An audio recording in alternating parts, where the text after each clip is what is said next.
This show is brought to you in part by viewers like you who joined a Patreon or become YouTube members. Thank you. And if you could, hit the like button and subscribe if you want more Browns-focused content.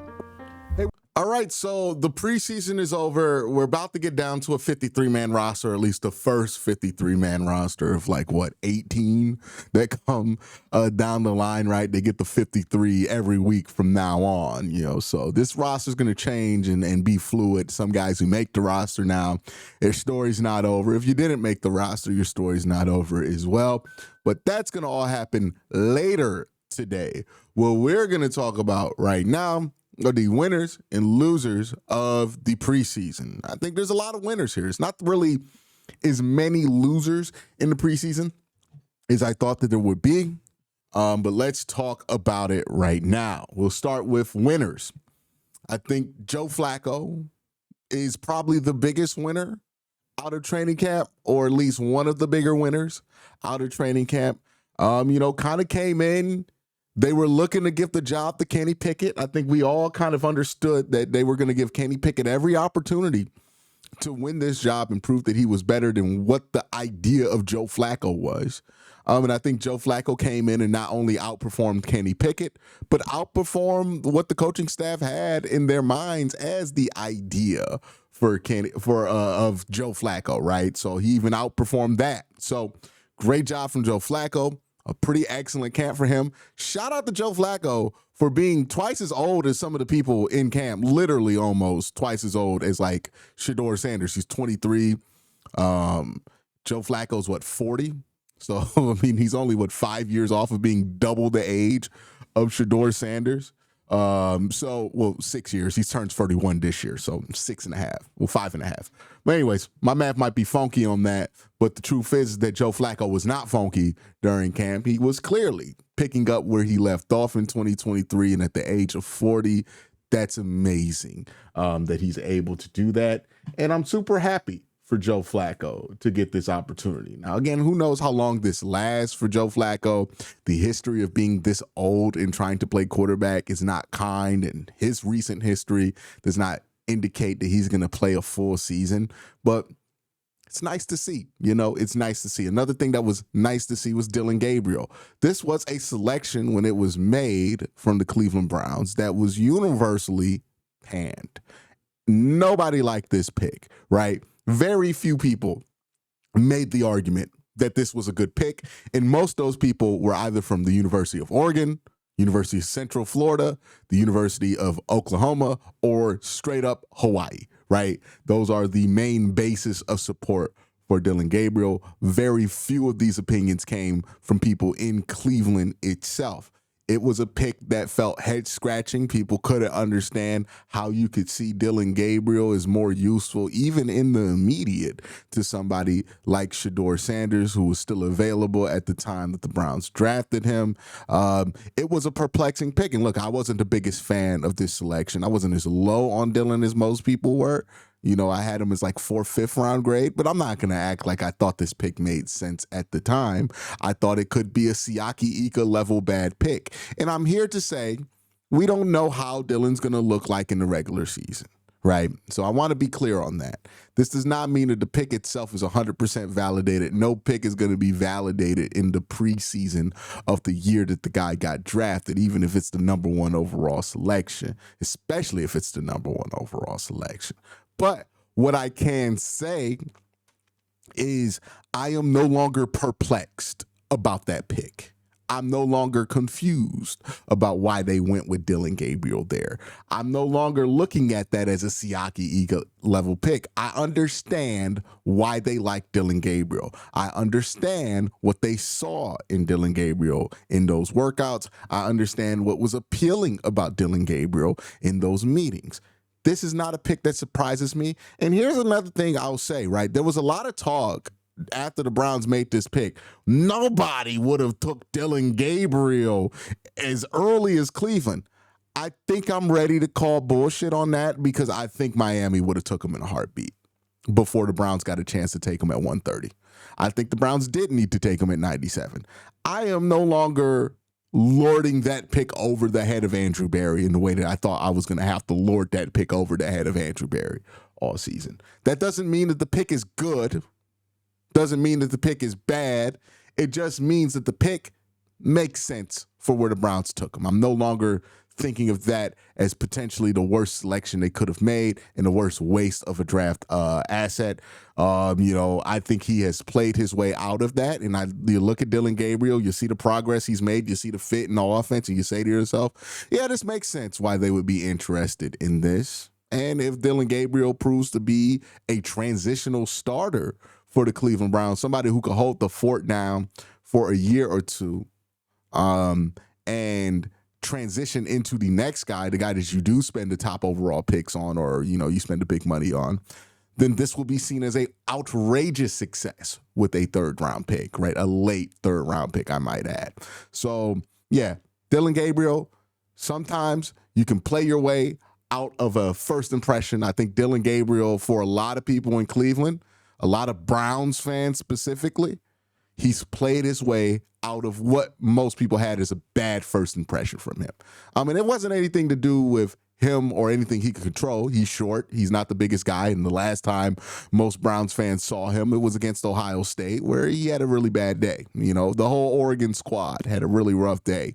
So, it wasn't like everybody was biting at the heels to see Dillon Gabriel in brown and orange. So, bad first impression. But I think he's kind of gotten to a point to where he's gotten past that. And good on Dillon, because he's had to deal with a lot, right? A lot of people writing him off, certain people in the media just completely trashing the guy, trashing the idea of him. It was a rough start for him. He faced a lot of adversity, and he went through some rough patches in camp, and it's nice to see him finish strong. So I would call him a winner in the preseason. Aiden Huntington, huge winner for this football team. This is a guy who was a UDFA out of Charlotte, right? Well, not Charlotte. Was it Charlotte? Tulane, my bad. They got the same colors. UDFA out of Tulane. And he was one of these guys who you see this a lot in the NFL, where they're good football players, but they don't have a body that fits them in any one particular box, right? He's not really tall, but he's 280 pounds. He's the weight of an edge rusher, but he's not the build of an edge rusher. So you're not as comfortable throwing him out there on the edge like he was at Tulane. He's not as low body fat as like a James Harrison was. And even James Harrison was a hard sell at the beginning of his career and played in a 3-4. So when those things were a lot more distinct than they are now, where everything's basically a hybrid 4-3 with some 3-4 elements. But he's one of those guys who had that difficulty, right? He just didn't have the right body. It's kind of like a basketball player, right? Somebody who plays as a big man in college, like a PJ Tucker, but he's 6'5", so you wonder if he could be a center. He's kind of the version of that in football. And what Aiden Huntington did in camp was found every way he could be useful. One, he is a special athlete for his size. 280 pounds, and he's the first guy down the field on kickoffs. And this ain't old kickoffs where it's staggered and certain guys get there and it's designed. No, this is everybody starts here, and you can't move until the ball's in the air. And Aiden Huntington is whipping ass down the line to be the first man there. And not just the first man there, in control of his body enough to make plays. He leads the Browns in special teams tackles at 280 pounds, 6'1". He also played fullback for the first team offense. Then he has 1.5 sacks, 3 TFLs in the preseason. Hooping every side of the ball. He gets a chance to rush the passer, hooping. He gets a chance to be on special teams, hooping. He gets a chance to be a fullback. Just the opportunity alone, hooping. Certified hooper, Aiden Huntington. One of the more fun camp stories we've had. And it's unfortunate because so much of, if Shador wasn't on this team, right, and the Browns weren't the one tasked with dealing with the whole Shador narrative, I feel like Aiden Huntington would have been a bigger story, at least locally. It seems like he's kind of taken a backseat to all the other stuff that has eaten up all the bandwidth this preseason, and that's unfortunate. But the good news is I think Aiden Huntington's going to be here for a very long time, hopefully. And he's going to be a story that's going to last longer than 3 months in August, in 3 months, 3 weeks in August. You know what I mean? So good on Aiden Huntington. Hope to hear more from him. Didn't really get the amount of love that you would want somebody to get. And that's partially my fault. I didn't really talk about Aiden that much either before he started to make the team. So maybe it's on me as well. Well, not maybe. It's definitely on me as well. But we're talking about it now, and I think we're going to talk about it for a long time going forward. Jamari Thrash, I thought he's had an excellent camp. Started out in this precarious spot. People were talking about Jamari Thrash as a potential cut candidate. They brought in Deontay Johnson. Does this mean that his spot is in peril? Well, started at OTAs and minicamp. He outplayed Deontay in OTAs and not even outplayed Deontay because Deontay wasn't there, but he looked pretty good in OTAs and minicamp. Then I think in training camp, he's outplayed Deontay Johnson, especially in the preseason game. He's outplayed Deontay Johnson and has worked himself into somebody you expect to be a part of the rotation in year 2. So shout out to Jamari Thrash. Harold Fainer Jr., everybody's calling him the heir apparent to David Njoku. The Browns seem super excited about this guy. Everybody who's watched this guy in practice seems super excited about this guy. This guy's winning camp, right? The other guy who's winning camp, right? And not to say that the other rookies aren't winning, but these are the 2 rookies that feel like they have been winning the most. Carson Schlesinger, he stepped in from day 1 of training camp, and he was the green dot, which is a very difficult job for a young player to have. And he's handled that responsibility beautifully. Yeah, I mean, you haven't really even noticed that he's the green dot. And that's the best compliment you can give, right? That means that every call is getting in clean. There's not a lot of miscommunication. He's performing at a high level. Great stuff there. We haven't had to make he's dealing with the green dot, give him some time, thing, which might happen in the regular season, right? You might find out that they gave him too much too soon. But he's handled everything they've thrown at him so far really well. And I'm just looking forward to see what the guy looks like in the regular season. I expect some growing pains from him. Obviously, nobody is perfect. But, man, I'm very encouraged with what we've seen so far. Devin Bush is another one. Now, we have to see if he gets suspended. But, man, the camp he's put together has been excellent. I mean, he's almost looking like the Devin Bush that people thought this dude would be at Michigan, a certified playmaker, behind the line of scrimmage all the time, TFLs all the time, just great instincts, right? Replacing that role that we had for JOK when JOK wasn't necessarily the Mike linebacker, but like first 2-year JOK, where he was kind of a mercenary, right, at one of these Will or Sam linebacker positions. Devin's done a great job with that. I'm actually excited to watch Devin Bush play. And look, man, last year at this time, I said, and I quote, on my mama, Devin Bush ain't going to play serious time for the Cleveland Browns. And since I have said that, Devin Bush has proven me wrong on my mama. Got to give credit where credit's due. I think the guy might be a little bit of an impact player at this point. We got to see what happens with the suspension because I'm worried that he's going to get suspended for a period of time. That's going to kind of take away some of the momentum he's built up, and he's not going to be able to carry it over to the regular season as cleanly. But, man, if he gets to carry over what he's done in the preseason and training camp into the regular season, I see a lot of reason to be excited about what we've seen of him so far. Let's switch to the loser category. The losers in this category, Cam Mitchell. Came in, and he was behind Martin Emerson as the number 2 outside corner, and he was behind Greg Newsome as the slot corner. Martin Emerson gets hurt, which is very unfortunate for the Cleveland Browns, very unfortunate for the Browns DBs, very unfortunate for Martin Emerson. But it's an opportunity for Cam Mitchell, a huge opportunity, an opportunity to start in the NFL. And Cam has not seized the moment. He's had one of his worst camps. He's getting beat by guys he has no business getting beat to when he's on the boundary, in the slot. He's been ineffective, in my opinion. Like everybody can see it. That's not a good thing, right? When you're a DB, you're playing bad. everybody notices it. That means you're not just regular bad, you're especially bad, because you really shouldn't notice if a DB is slightly bad, right? Like you only notice a DB when he really, really bad. And Cam's been playing some really bad football. That's unfortunate for Cam. You know, it's a huge opportunity for him, but the fact that we're talking about all these other guys we can bring in, Mike Hilton, you know, somebody on somebody else's practice squad to start and take his role, it's not good for Cam Mitchell there.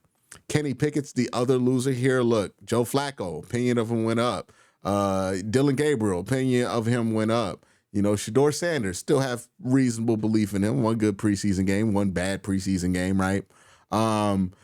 Kenny Pickett's the only one where I'm like, I ain't seen nothing from you, and I wasn't really impressed coming in. You know, he injures his hamstring trying to run for an 80-yard touchdown in an unpadded practice that takes him out the competition for the rest of training camp. And we never get to see him. We saw everybody else look good. And who knows, maybe if Kenny Pickett got out there, I'd be impressed with Kenny Pickett. He'd be in the winner category. But the fact is, he got hurt doing something unnecessary. And some people go, Quincy, you would have dogged Kenny Pickett if he didn't sprint in that practice. I wouldn't have cared if he didn't sprint, dog. I wouldn't have even noticed if he didn't sprint. When have you ever heard me complain about somebody not sprinting in a unpadded practice? I'm not that guy, right? So, no, Kenny Pickett doing something completely unnecessary, takes himself out the competition, gives opportunities to other quarterbacks, and the opportunities that he gave to those quarterbacks used to improve their stock. Shedeur, right, had got to play that first preseason game, partly because Kenny Pickett was injured. He improved his stock in that first preseason game. Dylan Gabriel got a lot of look with the twos, got to run as a backup because he was injured. He's impressed. He got to start that preseason game because Kenny wasn't here, right? We get to this last preseason game, the same thing happens. It gets backup Joe Flacco. All this stuff has happened because Kenny Pickett hasn't been in there. Everybody else's stock has gone up. Kenny's has gone down. He's the odd man out, it feels like. We'll see what happens with cut downs next week, right, when they get ready for a week one roster. He's going to make the initial 53, but we'll see. So I have to have him drop down here. Deontay Johnson is on this list. Now, Deontay Johnson might make this team. But here's the truth. He came in here and people were telling me and hoping that this was going to be our number 2 wide receiver, that Deontay Johnson was going to be he might beat out Cedric Tillman to be the number 2 wide receiver. Deontay Johnson in camp has not beaten out Cedric Tillman. He's actually lost to Jamari Thrash. And now he's in a position battle to keep his roster spot with rookie wide receiver Gage Larvin. Here's the most disappointing thing for Deontay Johnson. The selling point for this guy is, hey, look, we don't know what happened behind the scenes in Houston, in Baltimore. Something went wrong there, but the talent is there. It's so obvious the talent is there. The problem in this preseason is that we have not seen the talent from Deontay Johnson. This man been going up against second-string wide corners, third-string corners at times. All camp, he ain't put one highlight up. He ain't even put up tape on his routes, right? Like maybe you don't get the ball because quarterback play is not there. But I'm not seeing a lot of, man, Deontay Johnson was cooking on this route. Have you? I haven't seen it, right? I've been looking for it. I've been looking at the routes. He ain't been cooking. That's the bigger concern for me is like, hey, man, this guy is potentially a headache, and it doesn't look like he's that good at football anymore. I don't know what to do with that. Ultimately, he might make the team because the Browns don't have that much talent at wide receiver. And he's certainly better than nothing and maybe even better than having a UDFA rookie on the team in Gage Larvin. But, yeah, he hasn't really offered much. He's lost spots, right? Came in as like wide receiver 3. He's lost that spot to Jamari Thrash, and he might lose his roster to Gage Larvin. It's tough out here. It's cold out here. Dustin Hopkins. Man, it hurts me to put him here. Because I had hoped that Dustin Hopkins would turn it around. But I don't know if that turnaround's happening, man. I'm very nervous about it. He hasn't looked good in camp. He still looks as shaky as he did last year. I think it's time to start looking at other kickers. So got to put Dustin Hopkins here on the loser list. And that is my list of preseason winners and losers. If there's somebody you want to add to a category, let me know in the comment section down below. But you have a great day. Have an even better night. Peace.